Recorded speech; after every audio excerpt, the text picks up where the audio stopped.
Hey, youth workers, this is Jeremy Del Rio from Thrive Collective in New York City.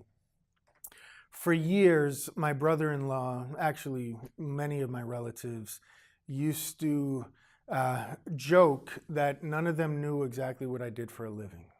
In fact, my brother-in-law started calling me Chandler from Friends because it was mysterious. I was a youth worker, and as many of my colleagues who do this kind of work in the inner city, we had to hustle lots of gigs. And so I wore a lot of different hats. And depending on who asked me and what the context was, I might emphasize one or another of my roles at that season. And so it was a bit of a mystery. And in my family, it became a source of some comedic relief. But what I came to realize was the thread that connected all the different projects that I was working on, the different assignments, the different spaces. What united them all was the sense that I was a treasure hunter. And I realized that much later into the journey.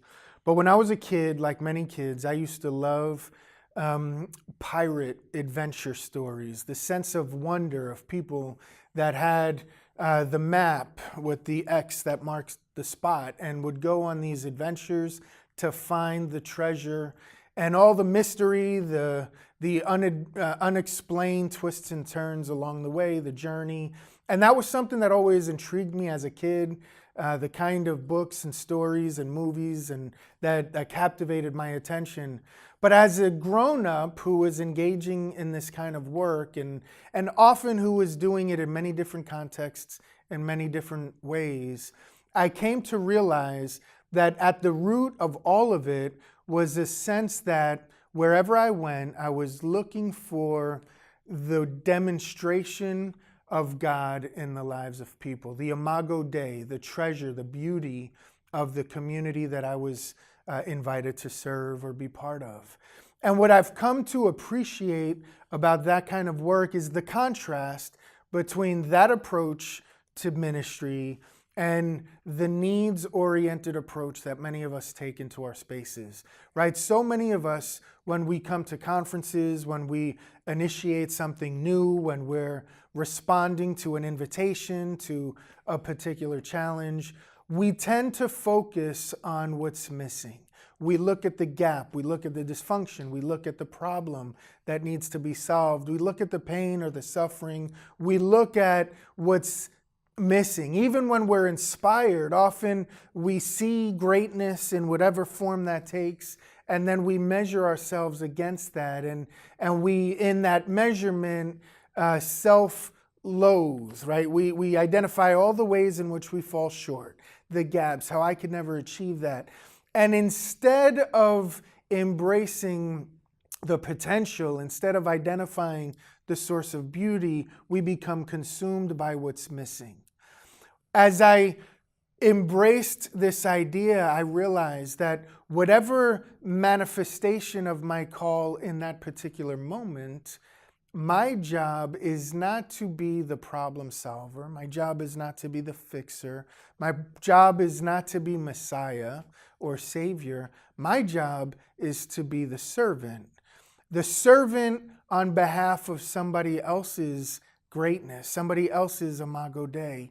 And when that became the paradigm, the framework, I could walk into any school that we serve, any public school in New York, in any neighborhood, and begin with the presumption that, number one, there's already beauty in this place. There are beautiful people doing beautiful work, surrounding beautiful lives in a beautiful community. And that community might have all kinds of challenges. It might have suffering. It might have statistics. It might have popular narratives that contradict that notion.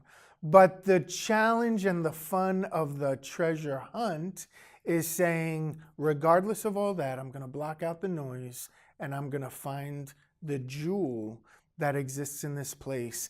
And then my job becomes, how can I maximize the beauty that already exists? I don't have to manufacture it. I don't have to manipulate it. I don't have to engineer it. I just have to come alongside and serve it and support it. When that becomes the paradigm of ministry, all the bars of possibility are removed. It reframes the expectations of what's possible. The kingdom becomes a real lived experience. Why? Because I'm aligning my gift set, my mission, my call with the image of God that's already reflected around me every day. That's the ministry that I've embraced. And it's why, whether we're working in a public school with Thrive Collective, or we're teaching youth workers at conferences or at seminaries, whether it's coaching or mentoring young men, whether it's being a father to my children or a husband to my wife, whatever the context is, my job is not to fix anybody else's problem. My job is to embrace and cheerlead and support, and if needed, to train and to coach and to reflect, but ultimately to be a support and a source of love for my neighbors. And in that way, the Imago Dei shines brightest of all. It's not about me, it's not about them, and most of all, it's not about the lack. It's about the beauty that God has imbued within them every day. Thank you so much.